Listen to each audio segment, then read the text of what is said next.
And I had to tell my guys that a lot because they're like, "Do you think this is the bottom?" And I was like, "I don't care if it's the bottom. You can make a lot of money like buying things on the way down and selling on the way up. Like you don't like nobody's ever going to time the market Nope. perfectly, or you would time the market perfectly. Like it's like this 10 or 15%, stock market correction last week. Like Yeah. it could go down another 20%. Right. But if you have conviction on a company and a stock, buy it and then buy some more if it goes down another 20%, but like you don't know. But if you believe in the long term, you have to make decisions in the short term. And I mean, we were just very conservative. I was just basically underwriting these things like, okay, if rents are 25 today, I'm going to underwrite 18 and I'm going to underwrite it's going to take me 3 years. And like I was building in so many assumptions of like bad case scenarios. And then if it still worked or we could at least get our money back out, I was like, this is one we need to do because I think my assumptions are insane, like insanely conservative.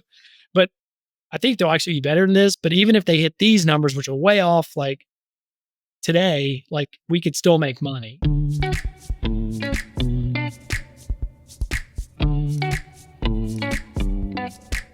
I thought we could start with kind of your earliest real estate memory from when you were a child growing up. Wow, we're gonna jump right in. I love it. I mean, my earliest real estate memory changed my life in a lot of ways. When I was 10 years old, I grew up in Memphis and we were from a part of North Memphis called Frazier, which is not where you want to be from. I tell people like you never want to be from a place where the most famous person's a rapper. And so if you want some good rap, listen to Frazier Boy. But so when I was 10 years old, the neighborhood had just gotten really dangerous. I'm one of five kids. My mom was the sole provider for five kids. My dad was in the picture, but never could keep a job. And when I was 10 years old, the neighborhood started getting really dangerous. And my mom would just pray, "Hey, God, get us out of here. Like we need to move and these kids need better schools and it's just getting really rough." And so there was an area in Memphis called Germantown, which at the time had kind of the best public schools. And that was my mom's dream to get us out there. But financially, that was not, it was a math problem. And so my mom would look in the paper every weekend. Back then you looked in the classifieds for houses. And somehow she figured out like that our family could afford a mortgage on a $90,000 house. But in this area, houses were 2 to 400,000. Like we could have never afforded to live there. And one weekend she saw a listing for $90,000 and she put all the kids in the car with my grandmother. We raced out there. She went and looked and it was like grossly misrepresented. It was like half of a duplex that frankly needed to be torn down. And she was just like, I thought this was going to be an answered prayer. And, so she took a wrong turn and she went down the street and there was a sign for a for sale by owner. And my grandmother was like, "Hey, I think you ought to take down this number." My mom's like so discouraged. She's like, "It's never going to work out. I thought God was going to answer our prayer, but like, it's just, we can't afford to live out here." So my grandmother writes down the number and my mom puts the number in her coat pocket. And like a week later, she's wearing the same jacket. It's like wintertime. She pulls out the number. She's like, "I feel like I should call this person." She calls this lady, tells her our sob story about just, we're poor, but I got to get these kids a better school. The lady says, "Well, I owe $90,000 on my house. And if you'll pick up the mortgage, I'll give it to you." And the lady said, "But the only problem is like my husband," she's like, "We got in financial trouble because my husband lost his job. He got transferred to Alaska. So thankfully he has a new job. But I don't really have a lot of money. If you could just, I'm happy to do this for your family, but if you could buy me 2 plane tickets to Alaska, I will just give it to you." And my mom, the crazy part of the story is my mom worked at Delta Airlines at that point, and she was Wow. answering calls. Yeah, it's amazing. She was answering calls at night. Back then, you had to call for a reservation. So she went to her boss and said, "Hey, I don't have a lot of money. Could you give me they used to call them buddy passes. Could you give me 2 free plane tickets to Alaska? And I'm going to get a house." And he was like, "Of course." And so we always say like, we got a house for 2 free plane tickets. And it just radically changed the trajectory of my family's life from then on, because we went from like the worst schools in Memphis to the best. And it just was amazing, that only in God's economy could we end up with a house for no money down and just pick up the payments. And so that's my first real estate memory, which literally like some people have like different ones, but that one like changed my life. What was it like changing neighborhoods? I mean, it was a game changer. Like, I mean, I wasn't getting like shot at as a kid, but it was just like, hey, you got to be home at night. Like, thankfully, on the street we lived on, like one end was really rough and the other one was really rough. In the middle, there were some kind of families. Like my dad had grown up in that neighborhood, so there were some good families that had kind of held out. But it was just like, hey, kids, you can't go past this point. You can't go by this point. If you see anything, like you got to run home, you know. But it was just like you just knew that danger lurked everywhere because you were told as a kid, like, here's your boundaries and don't go past them. And not Yep. because like it's like your parents told you because it's dangerous. Like, do not go past. And you, if you went that way, driving out of the neighborhood, you would be like, oh man, this is like, we saw what they meant. So it was just like you didn't really feel safe. Like you'd hear gunshots and, you know, you didn't feel totally safe in your home environment, which is a terrible feeling. And how did you feel when you moved to the new house? I mean, we felt like the Beverly Hillbillies, you know, like, you know, moving to just like, it was the nicest area of Memphis. Now, our house was not that nice, but it was like, you know, it was just, it's totally different. It's like we could play for miles and there was no danger. You go to the public parks and, you know, just everything in the neighborhood. We had woods not far from my house. You just go play. It was like there was no danger. It was unbelievable. Just the difference of like growing up in an unsafe neighborhood and then a great neighborhood. That's an amazing story. So we'll get to probably how that's shaped your whole career, but what happened after you moved to the neighborhood? Did you end up going to college? You got to the better school? What changed educationally about your life and about your life's trajectory? The biggest thing I learned is like when like I'm real involved with like inner city work here in Nashville. And the reason I am is because when you grow up in like a tough neighborhood, your view of the world is very myopic. Like you're just Mhm. like, here's what's possible. You know, here's what I could do with my life. That's what everybody around you is telling you. And when I went to a great public high school, it wasn't a perfect school, but like teachers saw potential in me and my siblings. And they're like, oh man, you can be a doctor one day. You can be a lawyer. You could own a business. And you're just like, I didn't even know that was possible. You just think, because my dad had always been like, you know, rich people get richer, poor people, we stay poor. Like the man's against us. It was just kind of Yep. like that beat down mentality where when I went to this great high school, like they were just like, you can do whatever. Like I was good at school and they're like, you can do whatever you like, you're going to college. We'll help you figure out scholarships. Like, you know, you can do whatever you want. And I just really bought into that. And I was like, I can be successful and nothing's beyond the realm of possibility. That's why I'm very patriotic. And I just like think America's just the greatest country because it is like you can grow up poor in a bad neighborhood in Memphis and then you can by God's grace, be a successful real estate entrepreneur now. So it just really changed my view of the world. How did you get your start in business? Well, I went to the University of Tennessee for college, and between scholarships and working, I paid for school, you know, and when I went to UT, my dad had always told all of us, my dad had like never really been able to maintain a stable job and he was like, you guys got to be professionals. So be lawyers, doctors, engineers, like go to college and then go to professional school, like, you know, get a master's in something and you'll always have a job if you're a doctor. And I was really good at school in math and science. So I was like, all right. And we had this great pediatrician growing up, and he was also like my basketball coach. So I was like, well, I like kids. I love this doctor. I think I'm going to be a doctor. So I went to Tennessee pre-med for a couple years. And then I remember one day I was just like sitting in a lab and I was like, I'm going to be sitting here for 12 more years. And I was doing great in school, but I was like, I'm literally going to be in school forever. And I also wanted to like start earning income, helping my mom. Like there were a lot of reasons. And plus, I did a fraternity in college and I met some entrepreneurs through guys in my fraternity, their dads, and they took an interest in me. And I was like, I didn't even know. Like I've laughed before, like I just thought like global corporations owned companies. Like I didn't realize like I didn't none of my friends, even when I went to a better school, like all my buddies' dads just had 8 to 5s. Like, I just thought businesses were owned by like Berkshire Hathaway. You know, Yeah. it's like you just like don't think it's possible for you to own a business. And so I switched to finance. And then I was like, all right, I'm going to go work on Wall Street. Like, that's where the best and the brightest go. And I went to New York. And because I'd switched from pre med to business, I had an extra semester of the Victory Lap in Knoxville, which conveniently lined up with another good football season. It's good. And Yeah, so I decided to come. I had to come back and just finish a couple hours. So my mentor was like, "Are you going to go back to New York?" And I was like, "I love it." I was an analyst. I was like, "I love it. I'm going to go work for these guys." And he's like, "Have you ever even thought about anything else?" And I was like, "Nope," because like from the point I switched from pre med to finance, I was like, all finance internships. I'm going to Wall Street. Like I had blinders on, and he was like, "Dude, you ought to at least think about something. Like, you already have a job. Why wouldn't you intern your last semester for some like doing something else because it'll give you some perspective?" And I was like, "Man, I'm going to go to New York, but I understand what you mean." And he's like, "What else would you be interested?" I was like, "Maybe real estate. Like, I like the passive income proponent." And he's like, "Oh, go work for my buddy. Like, you'll love it." And it'll either confirm your decision or maybe you'll be like, "Oh, there's other opportunities besides finance." So I interned for a real estate guy in Knoxville my last semester. And within like 2 months, I just realized this is such a better fit for me, like how I'm wired.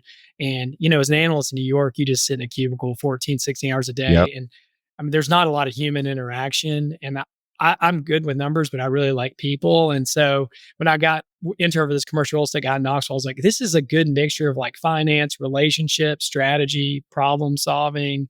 And I just very quickly realized like, this is going to be a much better fit for me than being an analyst. So when I graduated in Knoxville, I mean, this is one of the great, like, I've been so fortunate to have good people in my path, but this guy I worked for in Knoxville was a really good man. He's still alive. Sam Furrow's his name. He's a great man, but I really admired him a lot and he had been very successful. And I was like, I loved working for him. And I was like, hey, Mr. Furrow, when I graduate, I'd love the opportunity to work for you. And he said, I'm not going to hire you. And I was like, honestly, I'm kind of surprised. I thought you said I was doing great and feel like we have a good dynamic. And he's like, no, I would love to hire you, but I feel like that would be selfish. He's like, I think you have a lot of potential. And he said, Knoxville's a really small town. And he said, my experience has been like, if you want to make money in real estate, you have to go to a growing market because there's more office buildings, more shopping centers, a growing housing market. And he's like, I've been super fortunate in Knoxville, but like, it's not going to grow. And he's like, if you were my kid, I'd send you to Charlotte or Nashville because those are going to be great markets. And I was like, honestly, I was disappointed because I just thought so much of him. But he's like, I'm just telling you, like, you need to go to a bigger city. Like, your potential, like, will be bigger in those cities. So my mom lived in Memphis, and I was like, well, I guess I'll go to Nashville. So I moved to Nashville 22 years ago, and this is all I've ever done is real estate in Nashville. So you show up in Nashville. How do you get started in real estate? I started as a broker. I mean, I was kind of like pegged as like, you're a sales guy, it's like I was the president of my fraternity, so it's like, people like pin you, you're accountant, you're a sales guy, you're a banker. I was like, they're like, you need to be a broker. And he's like, you'd be a good broker. And he knew some people in Nashville. And then I just kind of networked my way around. And I ended up getting a job with what's now Cushman and Wakefield's office here in Nashville. And super grateful. I ended up working with some really talented people who now a lot of them run most of the bigger firms in Nashville. And those were kind of all my peers and buddies it was a great culture there of people that want to be successful and were working hard. And I couldn't have landed in a better spot right out of college. Given your relationship with your dad, did you find that you were drawn to a lot of other mentors, other men, other dads in your life as you were in college and starting your career to kind of fill in maybe where your dad didn't have the experience or the knowledge? Oh, yeah. That's a great question. I mean, I always laughed that in high school, my buddies would come down, like we'd be going out or something, and they would come down and I'd be sitting on the couch, like talking to their dad.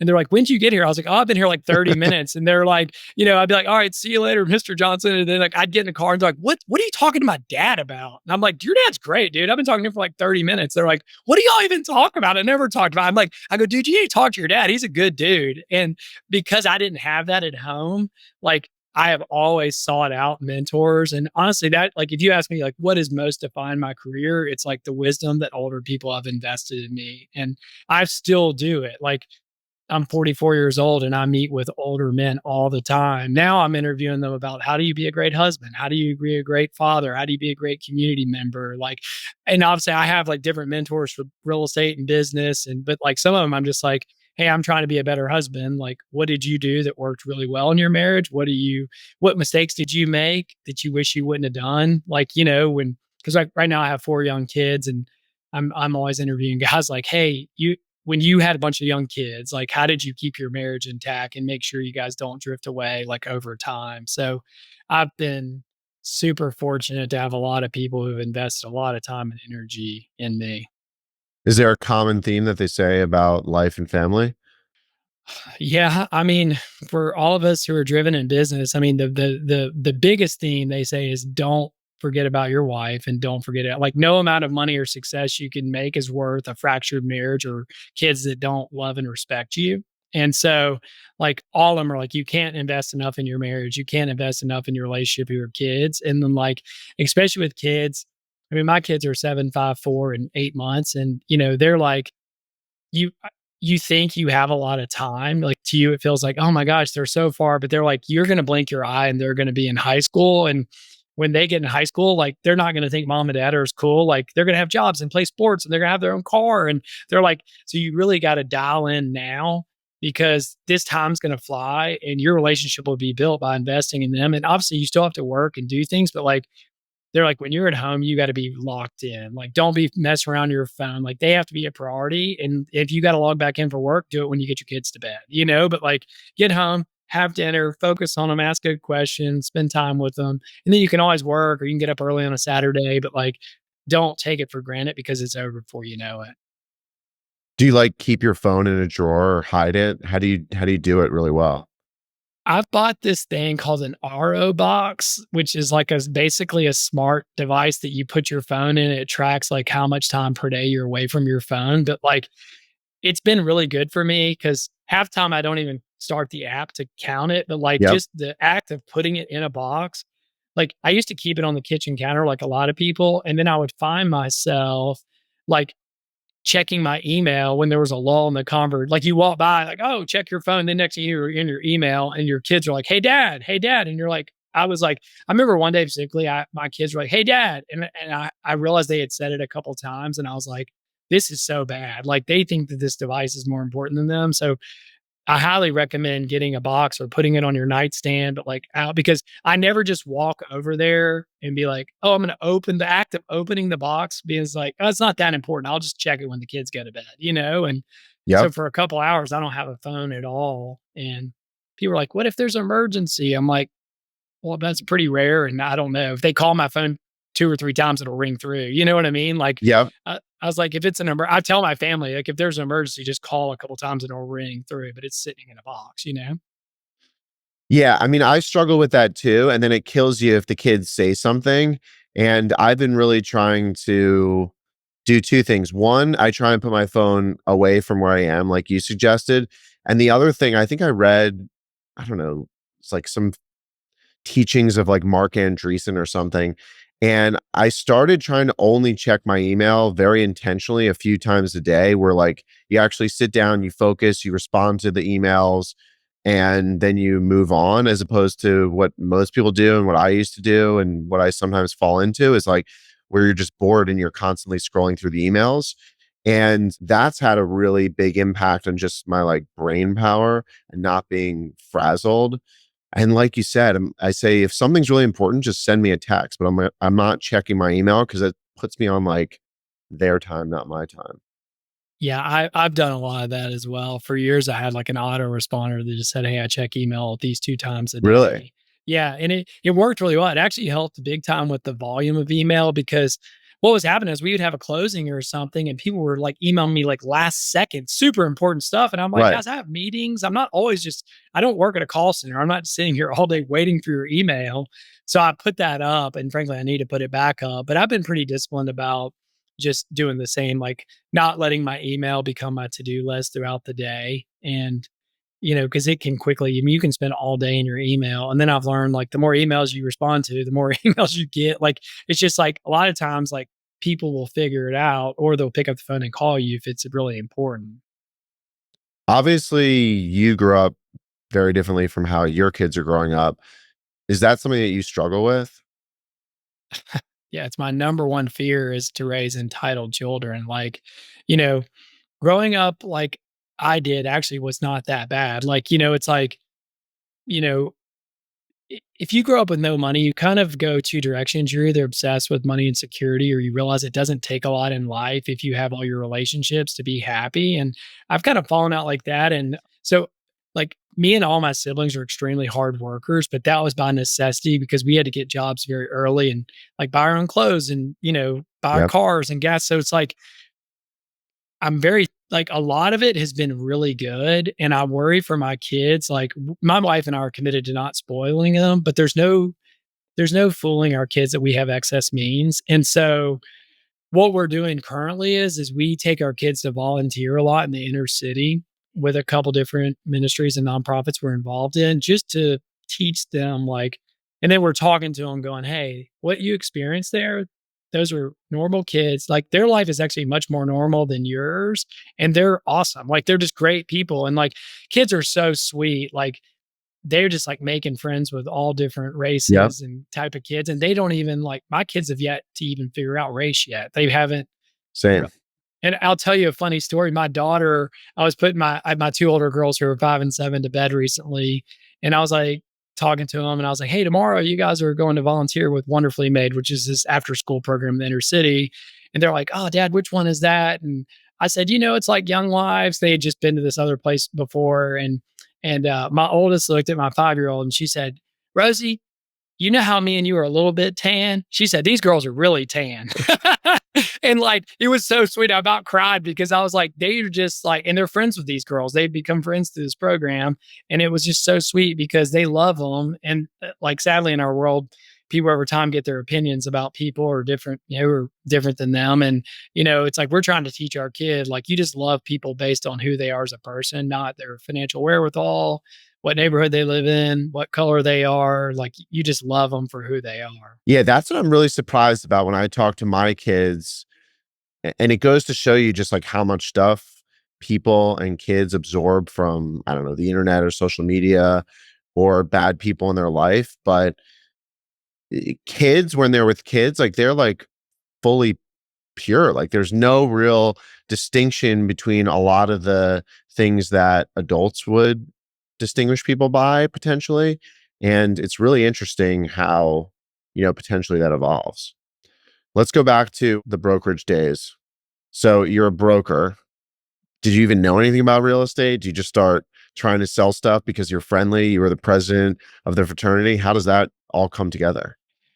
Well, I don't think I know you're a lawyer by trade. Like, it's like everybody gets in, but like anybody who starts in brokerage knows this. But like when I was on the interview circuit, half the guys that are good guys are trying to talk you out of it. They're like, this is a grind. Your Yep. first couple of years are going to be miserable. You're going to be poor. You're never going to have worked harder and made less. And like, if you make it, you're lucky. Like, and you might not make it, and you probably won't because a lot of guys don't make it. And like a lot of people that are driven, I was like, that's great. I'm going to make it, but they tell you, hey, it's going to be year 3 or 4 before you even can pay your bills. And I was like, well, that's not really an option for me because I got to start making money. But thankfully, this company I work for now, like they'll, like a lot of brokerage firms will give you a draw or whatever, but ours was 100% commission.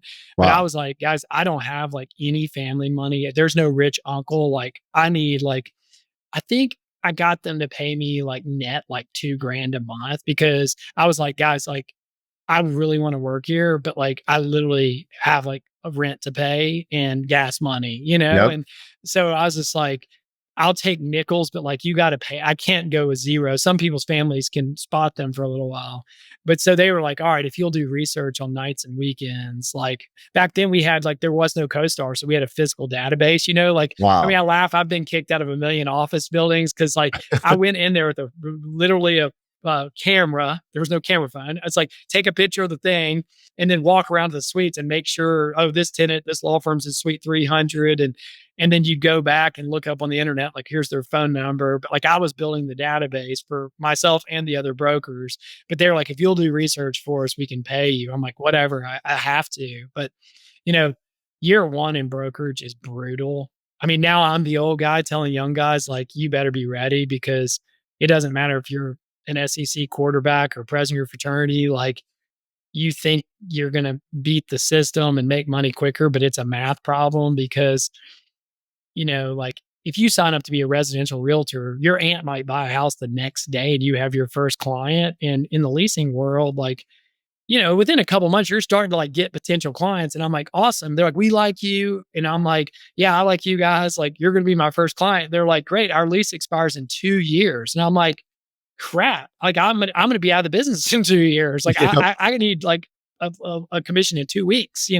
So I mean, thankfully, by God's grace, I made it, but like it was really a struggle. And I remember being about 9 months in thinking like I made a horrible mistake. Like I could have gone, to New York or gotten a salary type job because I was working ridiculous hour. I was working Wall Street hours in brokerage in Nashville because I didn't have a family or anything, and I had no other option, and I wanted to help my mom, and I had a lot of motivations for making money, and I remember being like, I think I made a horrible mistake, but then thankfully I just remember waking up one day and I was like, you know what? If I don't make it in this business, I want to be able to tell myself for the rest of my life, like, you left it all in the field. Yep. And I was like, I'm going to double down. And I just feel bad because I was feeling bad for myself because, like, they were like, we're going to give you a mentor. We have a training program.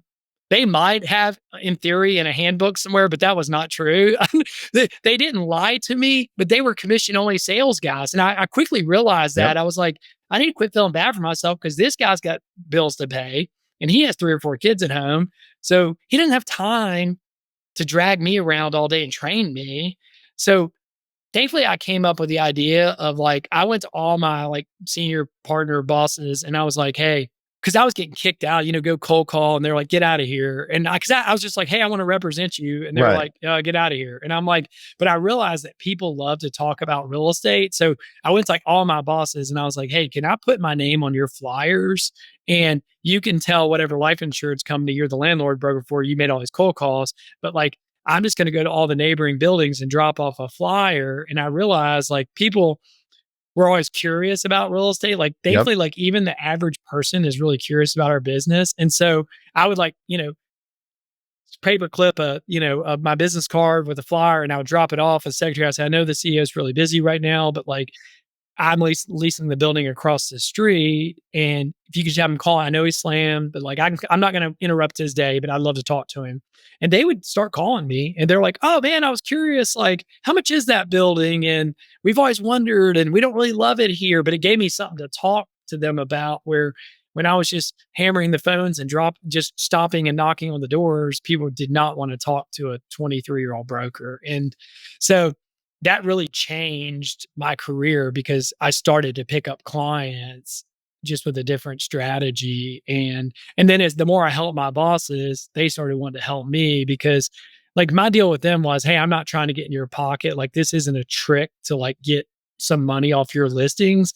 I was like, I'm doing all this for free, but I just Yep. want the tenant rep clients.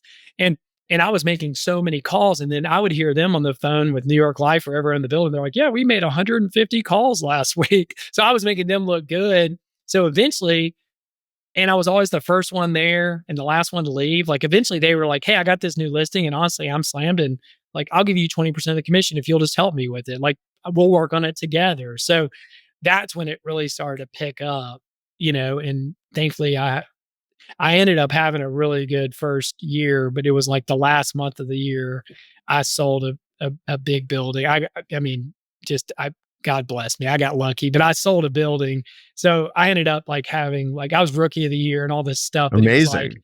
but I was thought I was going to die. Like before I was like a month before I was like thinking about getting out of the business. So What did but you learn about broker. real estate in those early days? Well, I mean, quickly I developed a passion for it. And like I meet with a lot of young guys and mentor a lot of guys around town. And I just tell people, like, I've seen this phenomenon of like young people kind of live like 1 foot in, 1 foot out. And Mhm. once I chose commercial real estate, I burned the boats, man. I was like, this is I'm going to be a real estate expert. Like I was reading real estate books, real estate blogs, real estate, publications.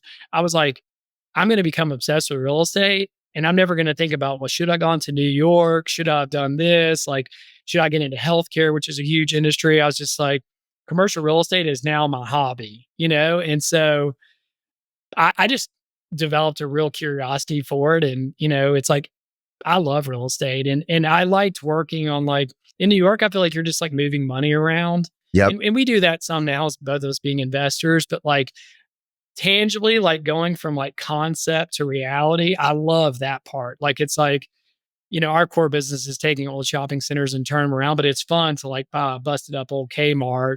And then 5 years later, you're like, man, we did all this cool stuff. We have all these great businesses there, create all these jobs. Like people wouldn't have like come into our parking lot. It looks so bad. And now like it's super vibrant and, so I like the physical nature of real estate. And I feel like that's why a lot of people are attracted to it. How did you transition from broker to principal? I mean, as you know, your career ends up being all about the people you meet and the relationships you make. I had no intentions of leaving. I was super grateful that I was seeing some success. I love the guys I worked with. And I didn't get into this, but I had really tried to convince them to hire me. I had another job offer with another firm, but they had like burned through some recent college grads a year or two before me. So they had like set a new rule like, hey, we don't hire college grads anymore because the failure rate is so high. Because as you know, it's a really tough first job. So they were like, hey, Micah, go sell copiers or whatever you can sell for 2 years and we'll guarantee you a job. And I was Yep. like, I don't want to waste 2 years of my life. Like, I don't want to go to a copier sales company and convince them to hire me. And then 2 years later, I know I'm bailing. So I was like, so thankfully I'd gotten another job and offer. And so, but anyway, I felt super indebted because this was like at the time the top firm, arguably in Nashville, and they had given me a job and given me a shot, and I was having some success. And I had a client in my second year in the business that I'd picked up. He was a former Walmart. He was one of the early Walmart developers. Oh, He wow. actually lived in Knoxville. And one of my college friends went to work for him. And my buddy called me one time, was like, hey, we're going to start expanding in Nashville. We love Nashville. We're going to start building shopping centers. And he's like, can you represent us? I'm like, of course, I'm a retail land expert. Like early in the brokerage business. I mean, my buddy, I was like, hey, dude, full disclosure, like you're going to tell me what's important because I'm doing office leasing, but like I need a client. He's like, we're legit. Like we'll buy. And I was like, well, great, I'll hustle. So, over a course of a year or two, I had worked really hard and brought them a lot of opportunities. And I was doing site tours one day with the principal, the owner who was in town. And we had interacted a ton over that period. And he was like, hey, I want to open a Nashville office and I want you to open it with me. And I was like, wow. Like, I mean, I was 25 years old and I was like, well, honestly, I'm shocked and I'm honored, but like, I thought this opportunity would come one day, but like I didn't. I was like, I don't really know what I'm doing. Like I am putting in the work, but I was like, I've never been a developer. I like, but he's like, I see a lot of potential in you, and like you're a hustler, and like he's like, I know how to do development. I just need somebody like you to go put the deals Yep. together, network. And I was like, and I told him, I said, like, if you need an answer tomorrow, I'm not your guy because I feel bad leaving this firm. They've been so good to me. They took a shot on me. Like I've only been here for a little under 2 years. Like I was like, I, I'm just not, I can't leave today. But I said, I will commit to pray about it and think about it. And cause I'm honored, like I love this guy too. And I was like, I mean, you're a hero to me. And I was like, so I took about probably 6 months and I just would think about it, pray about it. And I remember walking into my office one day and I looked around. In my life, I've never had like God give me an audible answer. It'd be easier if he's like, go do this. It's going to be a great decision. But I remember like looking around and I worked with all these very successful brokers. And I remember thinking like, these guys have built a lifestyle and they were like in their 40s and 50s. Like they couldn't go take this job because it was basically like no pay, but huge upside. He was Of like, hey, we're course. partners. Like I'll front the overhead, but like you're not getting a paycheck. But if we find deals, you put the deals together, you're going to be my equity partner and I'll give you a good slice of the pie. But it was a big risk because thankfully I'd saved a lot of money. I'd been super fortunate in brokerage and my overhead was so low at the time. But I was like, I just remember being like, these guys, if they got this great opportunity, they literally, their lifestyle wouldn't allow them to leave. And I was like, that was the answer I needed. I was like, you know what? This is the best time in my life. Yeah, I don't know a lot, but like, 100%. and I was like, and if I fail, I'm not married, I don't have kids, like it doesn't affect anybody. And so I was like, I'm going to take the risk. And I jumped out and joined him. And yeah, now I'm thankful I did. Like I got a shot at a very young age to be a principal and start, getting on the investing side and development side. And it changed my career. So what was it like? Did he just throw you out there and said, go do deals? Or was there a bit of a structure? How did it all come together?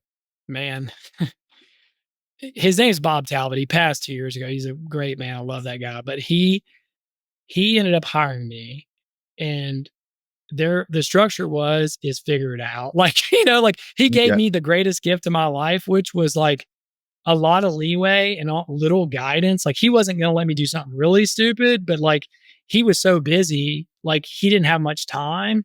And I recruited a friend of mine from Memphis to come join me because I was like, dude, I don't want to be a one man show. And the economy in Memphis, like Nashville was like this, and Memphis was flat to Yeah. down. And I was like, dude, he was 2 years older than me in my fraternity. He was in real estate. He was already doing development. I'm like, dude, move to Nashville. We have this unbelievable opportunity. We have tons of money behind us, this great platform, tons of relationships. And I was like, move up here and join me. And so he did. We laugh now. When Bob passed, we were like both so sad. We're just like, man, it's really shocking how much responsibility he gave us, Yeah. because we were laughing. Like he might have thought we knew something, but we didn't know anything. My buddy was 27, I was 25, and we're just like figuring it out. But like I remember early on when I worked for Bob one day, I called him and I was like, hey, I got this opportunity. And what do you think we should do? And he said, Micah, if you ever call me again and say that, he's like, you're gone. And he hung up on me. And I was like, he said, you need to figure it out. And then he hung up on me. So I called him like the next day. I'm like, whoa, I don't like, and I said, hey man, I really apologize. Like he said, hey, I didn't hire you to do your job for you. Like, don't call me and ask me you're a smart person. Figure it out. Of course, you can call me, but you need to formulate your own decisions. Like, I'm not the answer man. I'm not here to solve all your problems. So he said, like, don't ever call me again with a problem. Call me with a solution. So it, my buddy here and I laughed because it was the best training ground ever, because anytime we had a problem, we're like, okay, what are our options? A, B, C. We had to really think through, and then we Yep. would call Bob.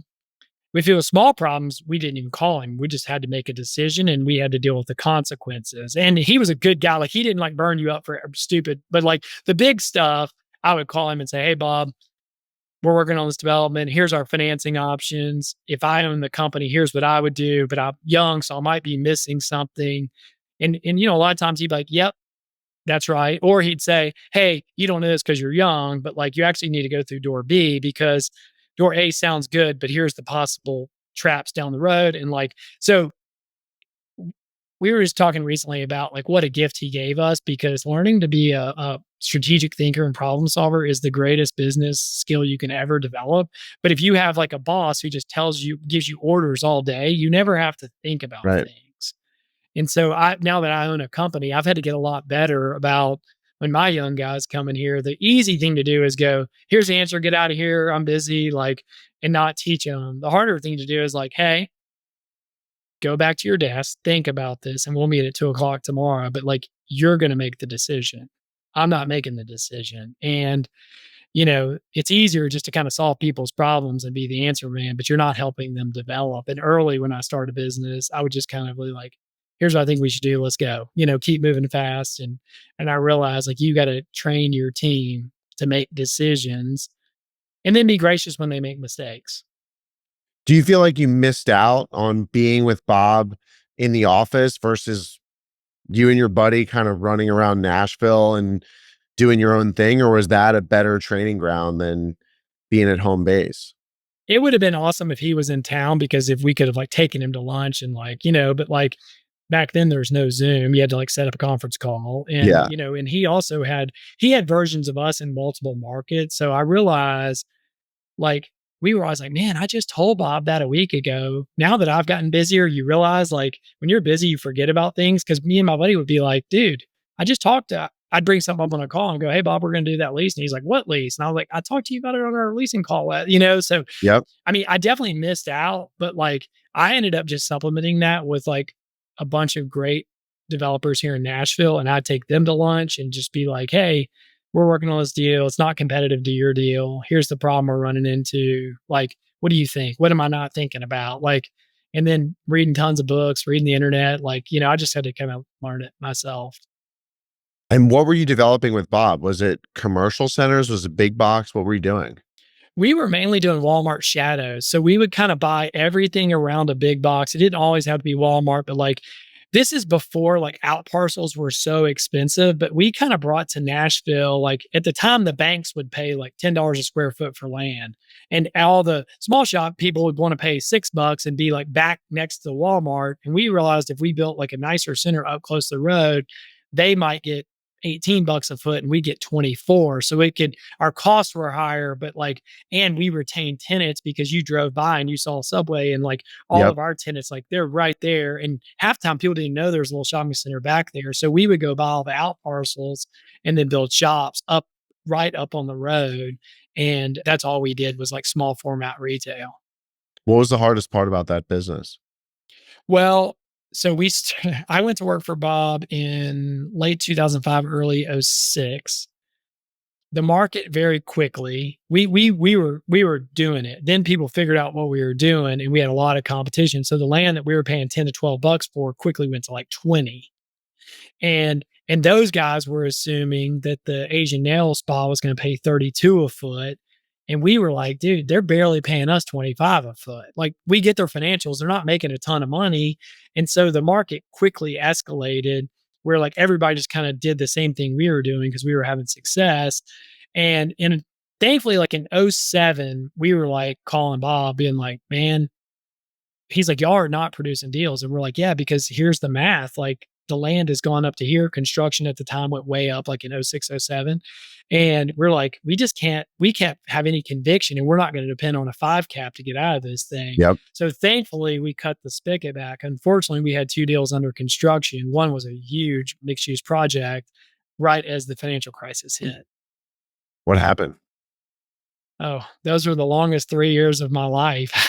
I mean, I late '07, like, we were like, "Yeah, there's something wrong," but we had these 2 deals that were still under construction. We had a lot of leases, but the problem was the banks immediately called our debt due, and yeah, it was bad. So, we started writing checks to finish so we took all the money we had made on a bunch of little deals and we were gonna have to finish the construction all cash.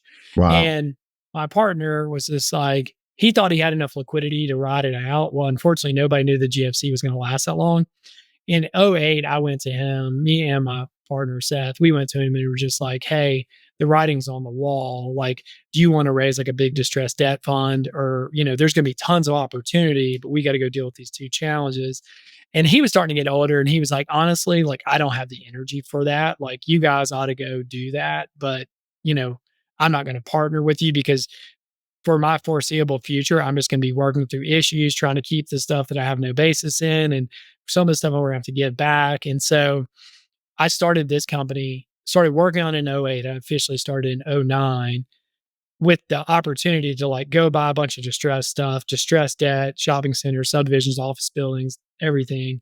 But simultaneously for 3 years, I had to fight with 2 lenders on these projects. And, it wasn't fair what they did. We had never missed a payment.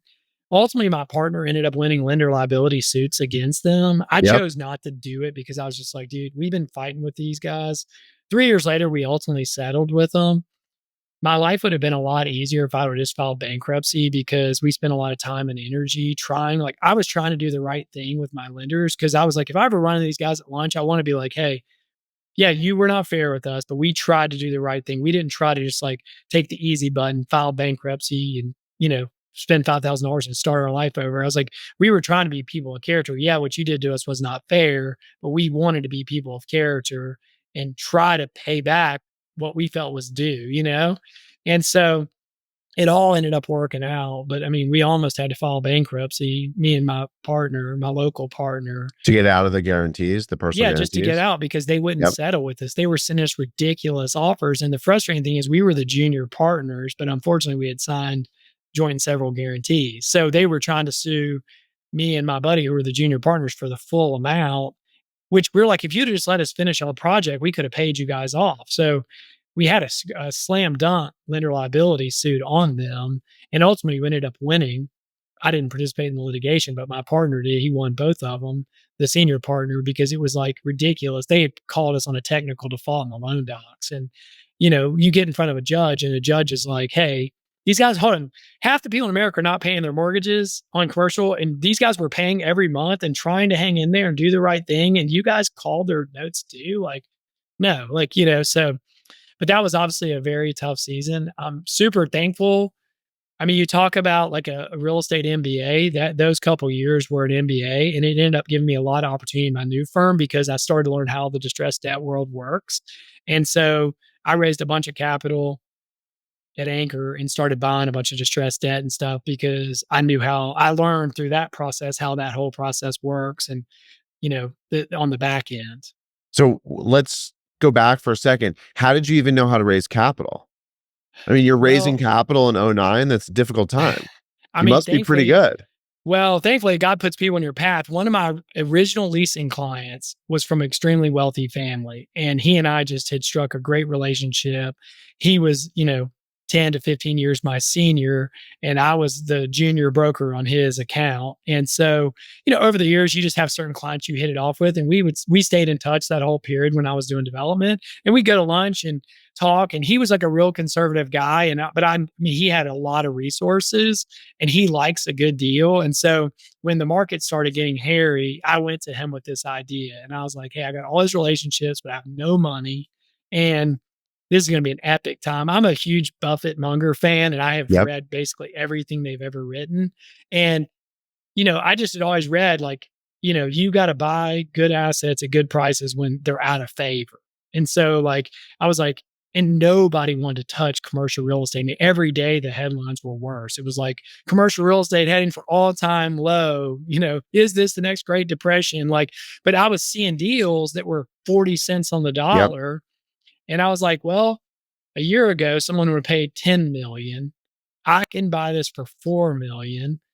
It might never be worth 10 again, but I bet you it's worth more than 4, because the bank was foreclosing and there was no capital. I mean, you talk about when real estate was fun, we would show up to bid on something and we'd be like, here's our price. And they're like, oh, we don't hate that. And we're like, great, sell it to somebody else. And then a week later, they call us back and go, do you want it? And I'm like, yeah, because there's no other bidders. Like, and we're not taking advantage, but it was scary to buy stuff in '09. But we're like, Oh yeah. if you want us to buy this, Mr. Banker, here's our price. And like, if you don't want it, you don't have to sell it to us, but like this is all we can justify because at the time we're like, we're going to have to close in cash and who knows when the leasing market's going to come back. So we were underwriting things with 5-year lease ups because in '09, dude, the storm clouds were so bad. You had no visibility to what. Now, obviously it turned out it didn't take that long, but it did take a couple of years. I mean, it was rough for a while, but like, that's why we had to have these low bases is just to carry the property at 20% occupancy until the world got better. And obviously that worked out extremely well. But I went to 2 families. He said, we need more liquidity. Cause at the time, I mean, literally banks would not make a loan. And so we were like, he's like, I got a bunch, but like, we're going to need a lot of liquidity to go buy a bunch of real estate. He's like, you got to go, I'll do this with you, but you got to go find another partner. And thankfully there was a guy that used to lease an office space from me who I knew had a lot of family wealth. And I went to him and I was like, hey, I've already raised this. Would you match it? And he didn't have a job. He's like, yeah, I'll back you. I believe in you. I've seen you work and I know you have high character. And so we were off to the races in '09. And it was a lot more fun in '09 than it is today to go buy real estate. What was your strategy back then? What were you doing to get deal flow? Hustle. I mean, just banging the phones. I didn't get married till I was 34, which would have been when 2014. So, man, I was working just insane hours and, just taking bankers to lunch, dinner, calling people brokers. And everybody wanted to talk to us because there were other groups in Nashville that had money, but we had a lot of money lined up. So it was like, everybody take your call, everybody meet with you. And then it was like, there was so much opportunity. They're like, I got this, I got this, I got this. And you're like, oh, I'll take that one, but Yep. it was just a lot more fun in that period. Like if you can not have a bunch of problems and have capital available when the headlines are really bad, like real estate's a lot of fun. How did you get comfortable paying those prices? Were you thinking like, well, it could go down a little more? Yes, and I had to tell my guys that a lot because they're like, "Do you think this is the bottom?" And I was like, "I don't care if it's the bottom. You can make a lot of money like buying things on the way down and selling on the way up. Like you don't nobody's ever going to time the market Nope. perfectly, or you would time the market perfectly. Like it's like this 10 or 15%, stock market correction last week. Like Yep. it could go down another 20%. Right. But if you have conviction on a company and a stock, buy it. and then buy some more if it goes down another 20%, but like you don't know. But if you believe in the long term, you have to make decisions in the short term. And I mean, we were just very conservative. I was just basically underwriting these things like, okay, if rents are 25 today, I'm going to underwrite 18, and I'm going to underwrite it's going to take me 3 years. And like I was building in so many assumptions of like bad case scenarios, and then if it still worked or we could at least get our money back out, I was like, this is one we need to do because I think my assumptions are insane, like insanely conservative. But I think they'll actually be better than this. But even if they hit these numbers, which are way off, like today, like we could still make money. And so that's how we'd have conviction. Like it's like, hey, this is a deal worth buying. And we had the luxury we could close so fast. Like Wow. we're like, give us title, give us environmental, we'll close within a week. So it's like we didn't have an investment committee, we didn't have anything. It was just like, we'll move quick. If we like the deal, you might not love our price, but you'll love our terms and we'll move super fast. Did you structure these deal by deal, or did you set up kind of a fund and everything was blended together? We went deal by deal. So everything was single asset LLCs, and we just did them all as single member part, single asset LLCs, and rolled with it. It doesn't seem like you're doing that today. So what's different? Because there's definitely distress in real estate right now. Yes, there is. I mean, well, currently we're trying to figure out what our opinion is. We've owned a decent amount of office over the years. Thankfully, we don't really own any now. But like, I think there are some opportunities out there. We're just trying to analyze, like, there's no clarity into the valuations on office right now. And you're like, is that cheap enough? And you don't want to catch a falling knife because, I mean, Nashville is a pretty good market, but like, I'm talking about more of the class B, like the class double A market's really good right now in every city, with a thriving economy. But like a lot of this kind of B office, you're like, the price per pound is really low, but you're like, is that cheap enough? Because there's tons of space available, tons of subleases, there's tons of motivated landlords. So at some point there'll be kind of a clearing price, but we don't have conviction on that yet. So we've just kind of held off and waited. Well, listening to you, it seems like actually part of what you're evaluating is the business, is the asset class changing, whereas the stuff you were doing in '09, commercial, you had conviction that it wasn't going to change. Everyone wasn't going to move to Amazon or direct to consumer, and stores were still going to exist. Now it seems like you're wondering whether people are still going to want to have an office in a Class B building. That's right. I don't know that the answer to the question. I was a former office broker. I mean, I ultimately believe people will return to the office, but like the back office and stuff, like that might forever be eliminated and be a remote position, or, you know, AI might take over some of those very process driven, accounting, things like that. So I don't know, but yeah, I just don't have enough conviction yet on like 5 years from now or 10 years from now, where's the office market? It's like it's a basis play. And plus construction costs today, like we've looked at a lot of office the last couple of months, and the tenant upfit is just so expensive. What Yep. used to cost you $50 a foot to rebuild an 90. office suite, yeah, it's 100. Like it's Yeah. just like it's double. And I keep waiting for contractors pipeline to slow down where they get more motivated on price. But it's like material price, especially if these tariffs are around for a little while, like material might keep going up, and even if labor goes down, it's like, but like it's just amazing since COVID, like what construction, because we do a lot of like retail TI projects and stuff. It's like it's a real struggle in our business right now because you might have a tenant that's like paying you 20 to 30% more than they've historically paid per foot. And you're like, hey, I still can't make the numbers work. And they're like, that's ridiculous. Like we're paying $14 and we used to pay you 12. And I'm like, I know, but your construction used to cost us 20. Now it costs us 50. So starting your company in '09, buying at the bottom, presumably catching some success on the way up. How did that shape the way that you think about your business today, given how you started the business? Well, you have to change your perspective because, like, I know that that was a once in a lifetime slash. I think I'll get a couple of those in my career. I don't know if there'll be GFC opportunities, but like you will. There are fluctuations in equity markets and real estate markets, but it does make it harder because like those were just unbelievable opportunities. You're like, we've got to close, and really America has not really had a recession since the GFC. I mean, 2020, they say technically it was a recession. The government pumps so much money in this system. So, like, a lot of these guys that have been in the business 13, 14 years have literally never seen a recession. Yep. And so it's like, you kind of wait around for a buying opportunity and then you're like, man, I just don't have any conviction to buy right now. Now, thankfully, we've built a really good portfolio and asset management business where I can pay my team. Like, if we don't do a deal this year, we're fine, and that's a great place to be. But as a guy that likes to do deals, it's hard because the last couple of years we've just been sitting around going, hey, we look at a lot of stuff.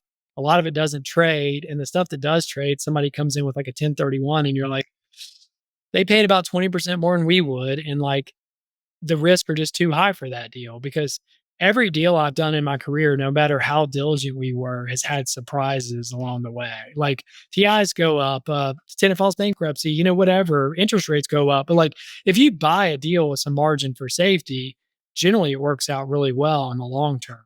But if you buy it at perfectly priced at epically high rents and low interest rates and you can wake up 5 years from now and be in huge trouble. And obviously, we're seeing that in apartments and office, some things that have had fundamental shifts. So it's the last couple of years have been really challenging to find things that we have conviction to buy. Were you able to exit some of the investments in '09, or did you hold everything?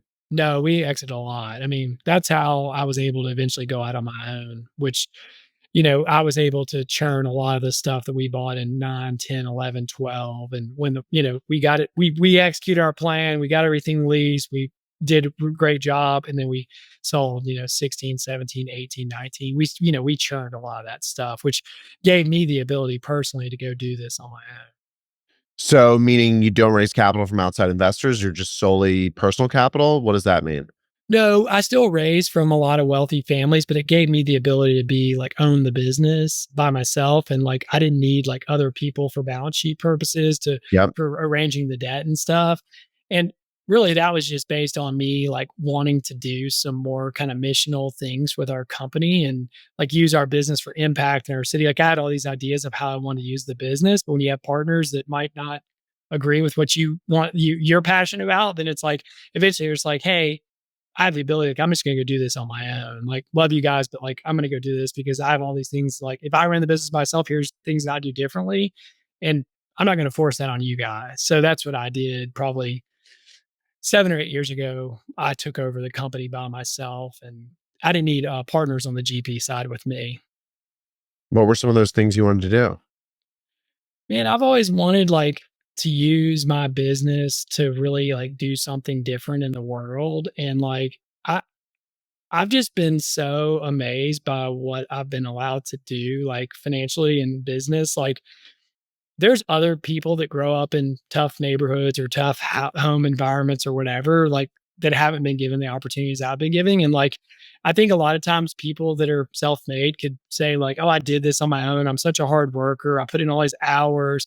I'm not one of those people. Like, I realize that God's put a lot of people in my path who've like I met Bob, who was my client, and it just happened to be he just saw potential. But like there was other guys he could have picked who were more gifted, better Yep. educated, but Bob chose me. And then I learned a lot. And then we almost went broke. And then I started this. A guy leases an office from me. I lease meet these two billionaire families. Like, it's like I'm one of these people like just I recognize those things along my path that I believe that God ordained. And I'm like just I never thought I would I mean, my brother and I were recently laughing. He's been very successful and sold a business. And we were laughing. We're like, I remember we were both like, if we ever made $100,000, like we're the richest people in the world. We were, when we were younger, we just like dream and we both paid for college. He's 4 years younger. I helped him when he was in college. Like, I remember we were just like, dude, can you imagine making six figures? Like, we will have done it, like, and now we've been so fortunate. And I know what that's like. And I also know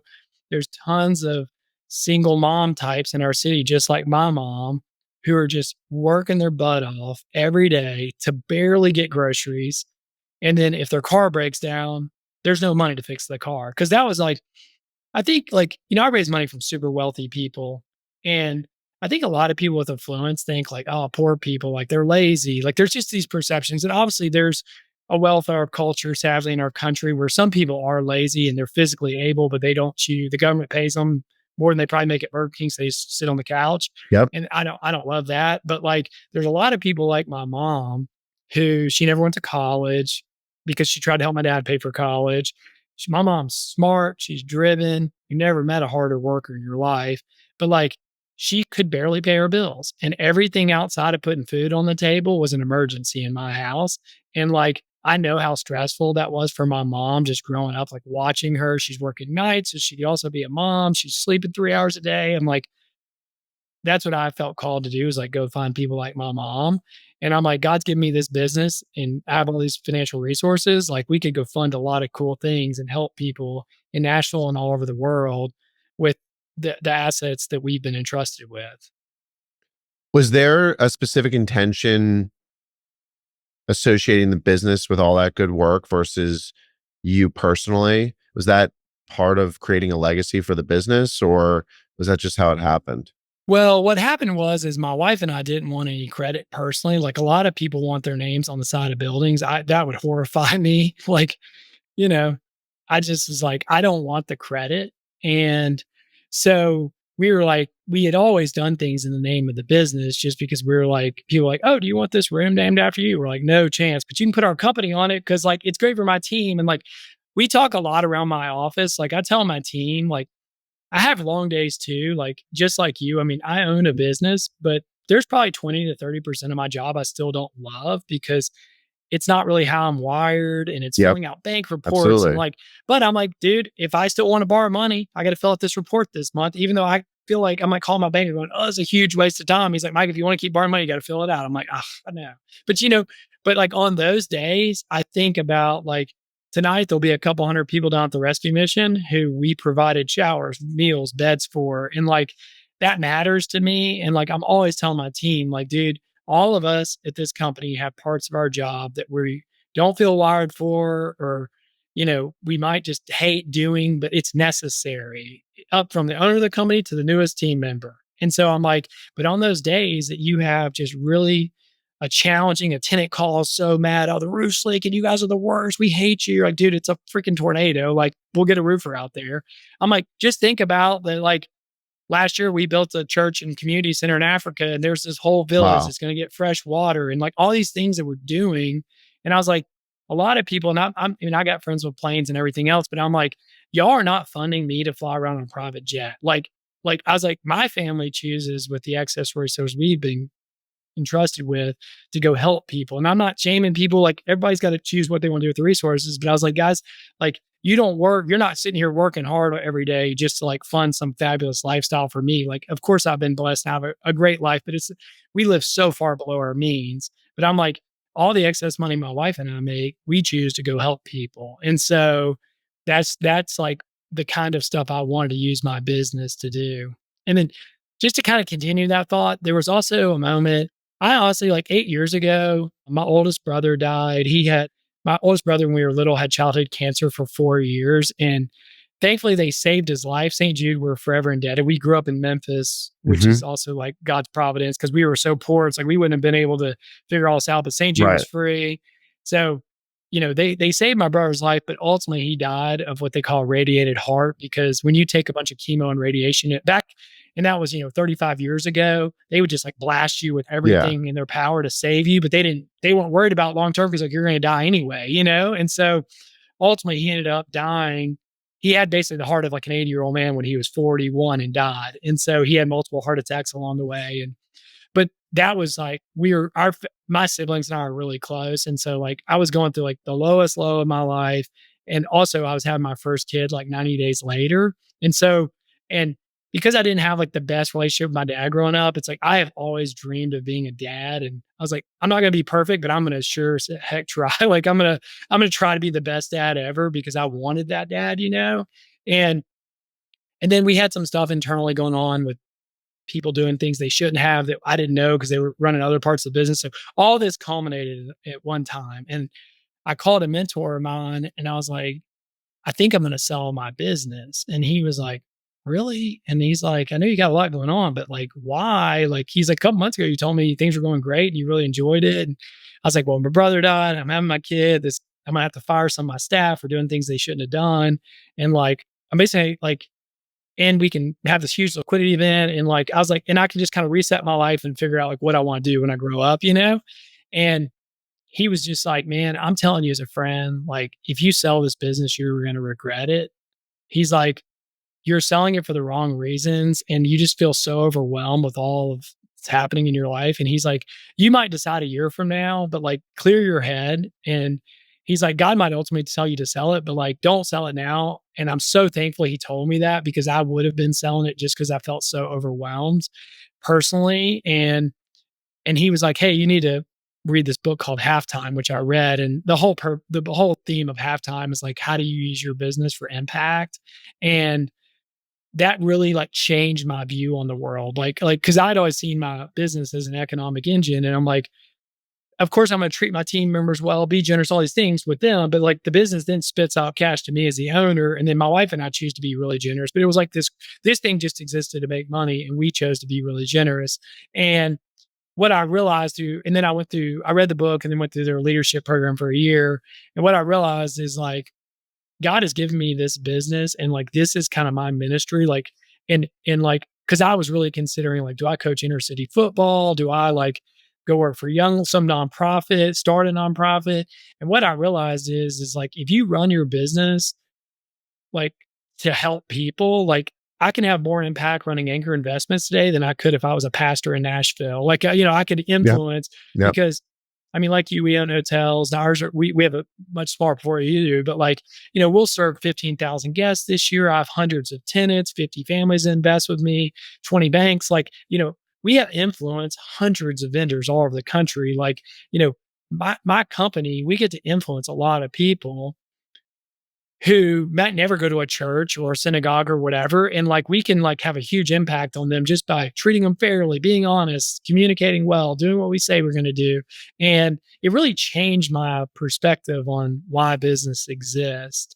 And so that's really why like I really wanted to pivot the business and just be like, hey, it's still a for-profit business, but like we're going to run it with a different mindset of like, how can we go have a great impact on the world? And we want to be wildly profitable. So we have more resources. Like, we're not running it different day to day, but it's just the mental shift of like, we're running this thing to go impact a lot of people. And the last 2 years, we've been able to support over 100 charities a year. And like, we produce a lot of financial resources, which help a lot of ministries in Nashville and then wherever we own shopping centers around the country. What did you change to feel less overwhelmed at that time? I just started bringing more people in. And then I think I started trusting God more to like, just like, I mean, I've always been a person of faith, but like I think like early in my career, I was just like, I'm gonna work my way through any situation. Like, of course, I'm gonna pray to God, but I'm also like, I'm gonna go work, like figure all this out. And I still work hard, but it's also like I realize like how little control of the results that I have. Like you can only like I can only put in so many hours a day, and then I gotta go home and love my wife and my kids. And then the next day I gotta wake up and do the same. But I just kind of relinquish like control and like I'm gonna figure this out. I'm just gonna work all day and night to, you know, figure this thing out. And it was like, well, I'm going to work hard and then I'm going to go home at 5:30. I'm going to eat with my wife and kids and I'm going to be all in. And then if I need to pick my computer back up when they're all asleep, like I can do that. But like, I'm not going to just will everything to work. How has the higher purpose or shifted motivation made the business from a business standpoint better or more profitable? What's changed there?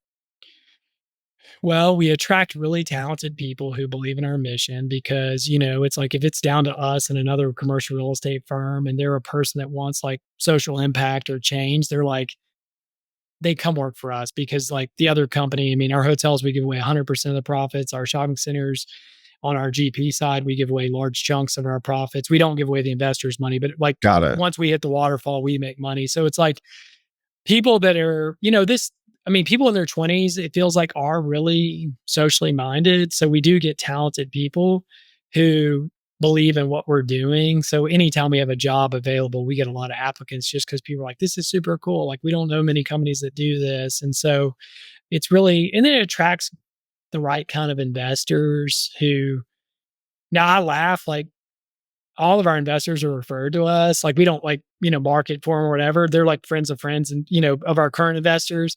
And I always laugh because they'll call me and be, can I get lunch? I'm friends with such and such. He told me you've done a great job and blah. I'm like, yeah, sure. About halfway through our lunch, they'll always be like, I think it's super cool that your mission is to build America's most generous real estate company, but like, what does that do for our returns? And I was like, was waiting for you to ask that. And they always are like, that's super cool. I said, for the record, we don't give your money away. We give our money away. But if you want to join us, like we do, email our investors and say, hey, we're doing this super cool project. We're going to put this much money up. Would you like to partner with us? If your family feels called, like no obligation, but like if you want to match us, like we're raising money for this charity that we're passionate about. And so our investors like it. I'm like, you can feel really good because it's not your money. We're still making you market and above market returns, but like you need to know, like because you invest with us, it allows us, my family, to go do a lot of cool stuff, and the partners here, at Anchor, to go like be generous with our resources. And so it's like you can feel good about your investment. You don't have to give a nickel away. The relationship side and the touchy-feely side, I think with some investors and some people only takes you so far. So what are you doing on the competitive edge side of your business, the real estate side of your business, to be in a position where people are referring their friends to go invest with you? Why are you Well, so we've had good? a good track record. I mean, our investors do. The only frustration they have with us is we don't force deals, so we don't have consistent volume. And they're like, but I tell them, I was like, the next time there's any kind of recession or financial shakeup, like I go, every day you're going to be reading the paper, like real estate heading to all time low, and you're going to have 3 offering memorandums in your inbox from me. Like, and you have to have conviction. Like, you have to remember when the market's super hot, like I'm Yep. not raising a lot of capital, but when it gets scary out there, you have to be like, this is scary, but we trust you. And we've done it for them before through the last recession.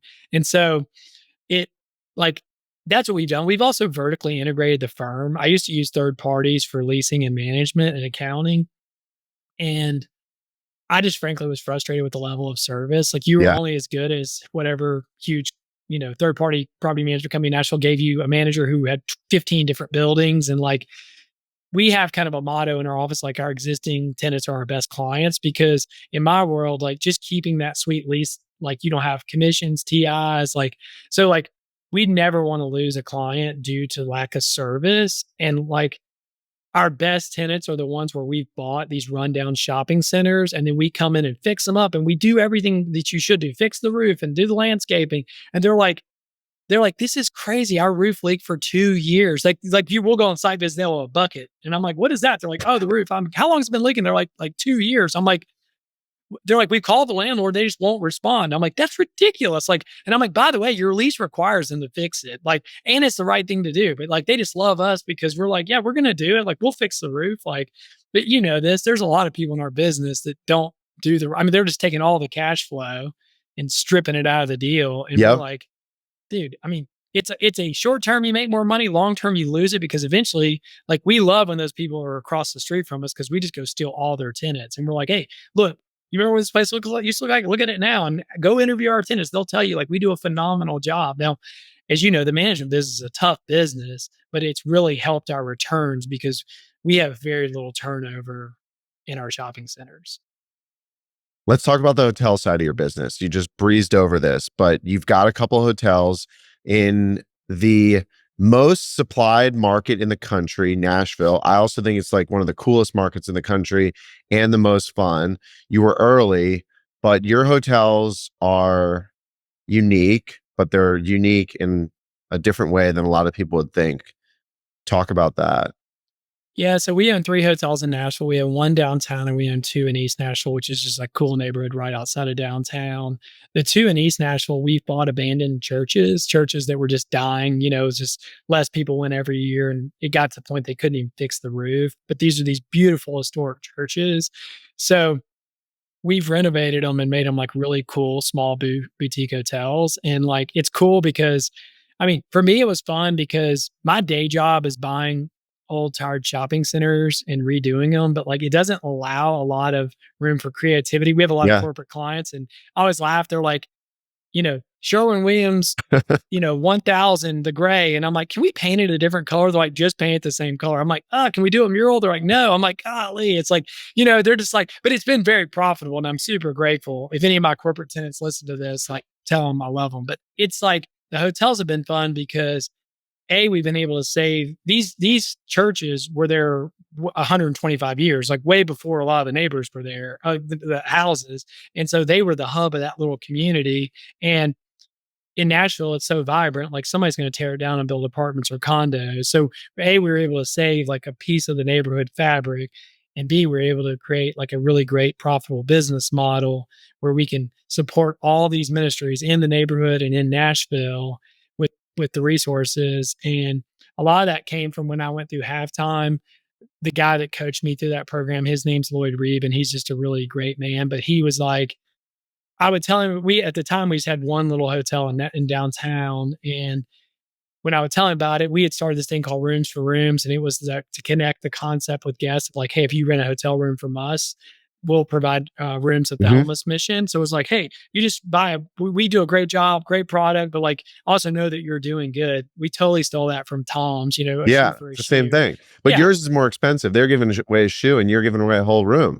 that's right. So we were like, but you know, he was like, when I told him, he's like, dude, you just light up. You just seem to love it. And I was like, it's so cool. I love messing with historic properties.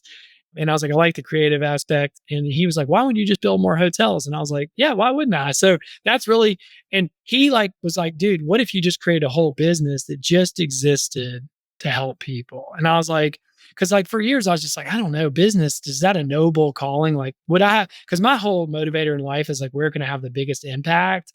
And sometimes I'm like, would I have more impact like running inner city, nonprofit?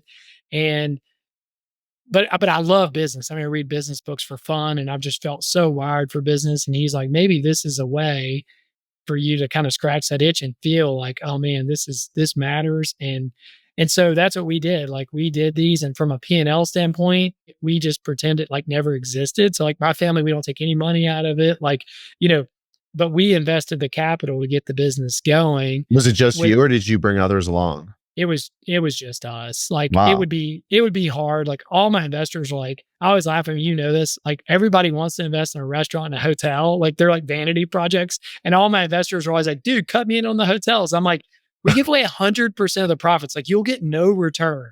And they're like, yeah, we don't want it. I was like, and they're like, They're like, will I watch get this. losses though? Yeah, yeah. It's like you can get depreciation.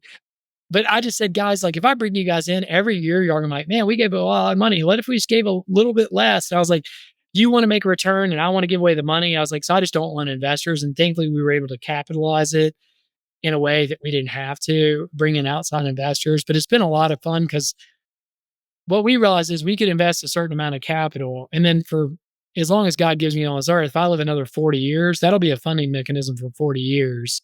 And especially as soon as we pay our loans off, it'll be a much bigger funding mechanism because, it's like as long as the hotels are in business and we've had opportunities to sell them for awesome prices. But I was like, problem is if we sell it, we'll have a liquidity event, but like the giving goes away. And so we are able to partner. We have 7 key partners on that, nonprofit partners, and like we're a significant funding partner for them every year. And it's like as long as the market holds up and everything else, like they can depend on that money next year.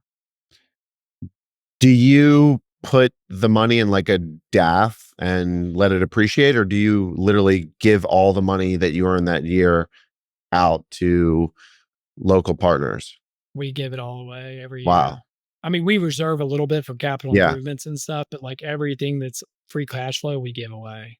Hotels are the hardest business. So because you're so benevolent, you're doing such a nice thing, why would you put yourself through the pain and torture, sometimes pain and torture, of owning and operating a hotel and then giving away all the profits? Couldn't you have done like something else and give away all the profits without a lot of the headaches?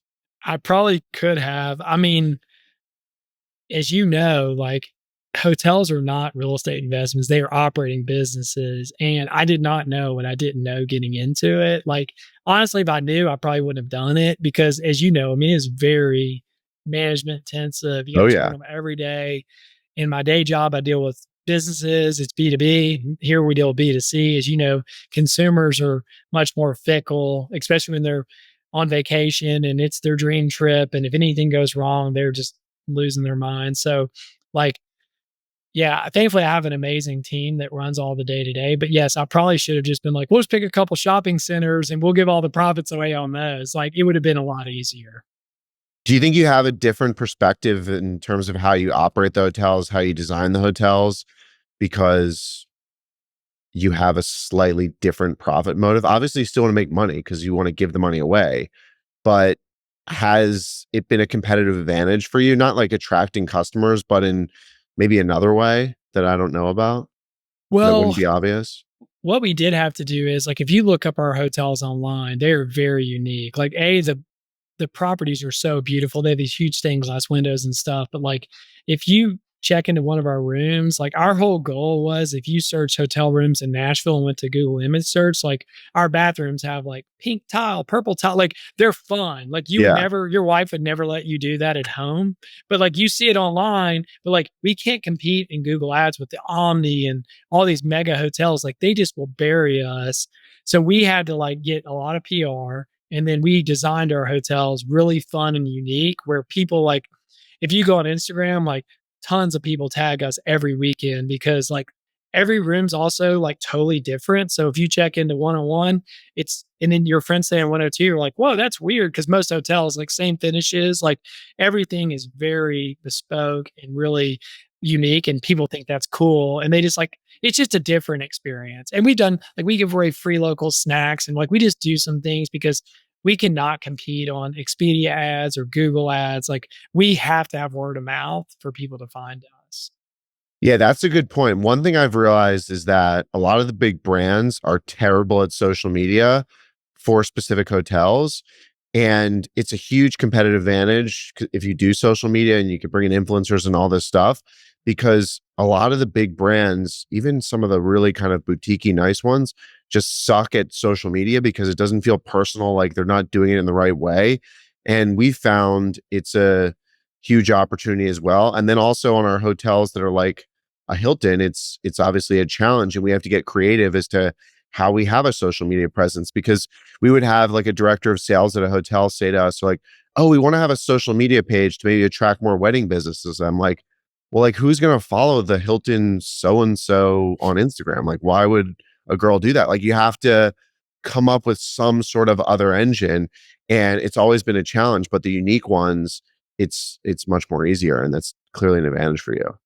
It's been huge for our business. I mean, and thankfully, like we don't have the budget to like pay influencers to stay with us. So, but like we find like Michelin minded and we say, hey, we'll give you a like we know other hotels will pay you to stay, which I didn't know when I got in the hotel business.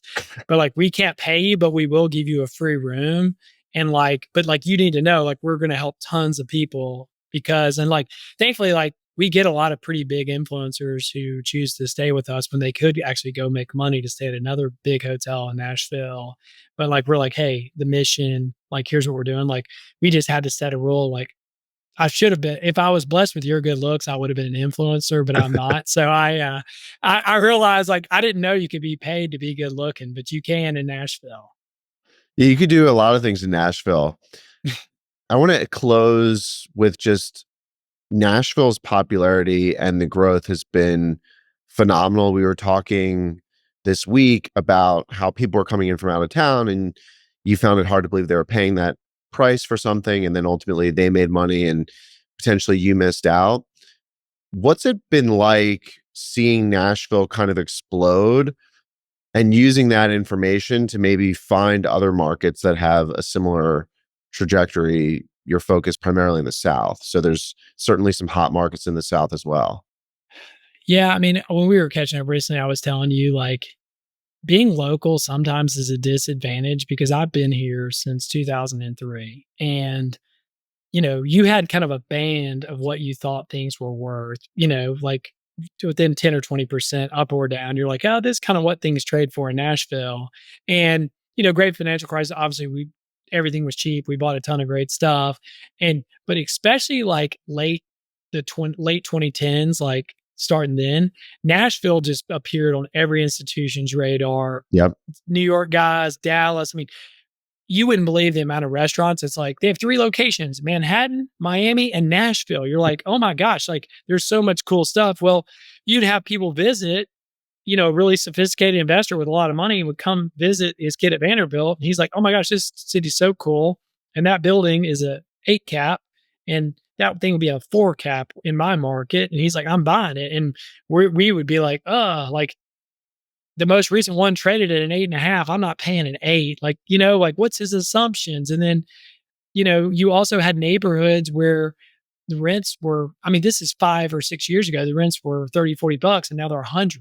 And like my view of Nashville just wasn't big enough. So we missed out on some really great opportunities because we were just like, I don't know, but a guy from Dallas or Miami or New York, a much bigger market, was like, oh my gosh, Nashville's a bargain. It's going to be dynamite. And they were right. But at the time, me and my friends would be like, dude, I don't know. That feels crazy. Like, who would ever pay, $400 a foot in Nashville for land, and then they sell it for 1,000, and you're like, goodness gracious, how'd they do that? But like, we also laugh because we buy shopping centers all over the South. And when I go to Birmingham and buy a shopping center, I think they're like, this guy from Nashville's an idiot. But I'm like, same credit tenant. I know them all. I know their sales. Like, it's Tractor Supply, it's Planet Fitness. Like, and I can buy that deal for 125, 150 basis points lower, or higher, better in Birmingham than I can in Nashville. And so, you always feel like in your home market, like, here's what's possible, here's what rents can do. But having an outsider's perspective really helps. And a lot of the stuff that we've bought out of town, I think we've been like the quote unquote dumb money, but it's worked out extremely well for us because we push rents. Like, we know where the rents are in bigger markets we're in stuff. And those local guys are like, no way, that shopping center will never lease for that. And we did it. Yeah, I have this general theory that going forward, national rents or rates are going to be almost equally as measured as your local rents and rates. And it sounds potentially like a crazy idea, but with some of these national tenant, national footprint players who know they can make money paying $20 a foot or $50, whatever it is, or they know they can charge $400 a night for their hotel, regardless of where you end up, the people coming to visit you will still be your customer. They're paying that in the other markets. And I think because we've gotten so kind of national and everything's opened up and you can see everything, that some of the regional nuances potentially start to fade away for a few operators. For just like crappy mom and pops, no. But for people truly special, I think they can break the mold.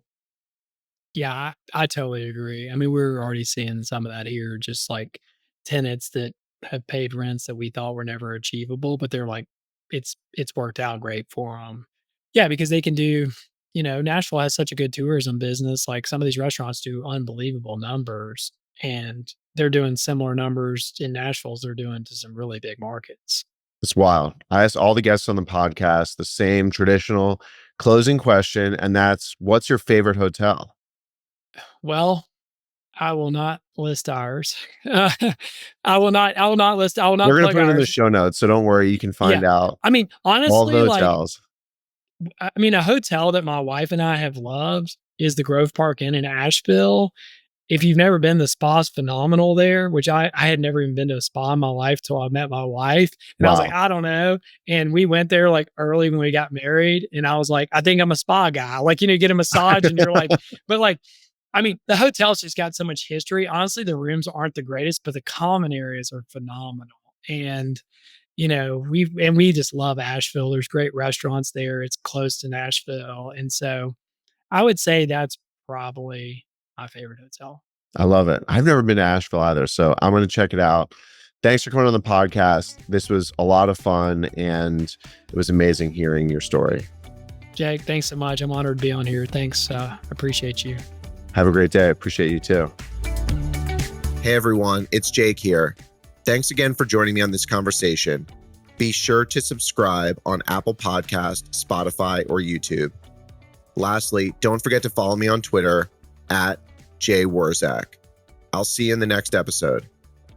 Jake Wurzak is the founder and CEO of Dove Hill Capital Management.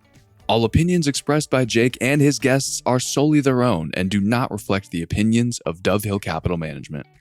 This podcast is for informational purposes only and does not reflect or represent real estate, financial, or investment advice.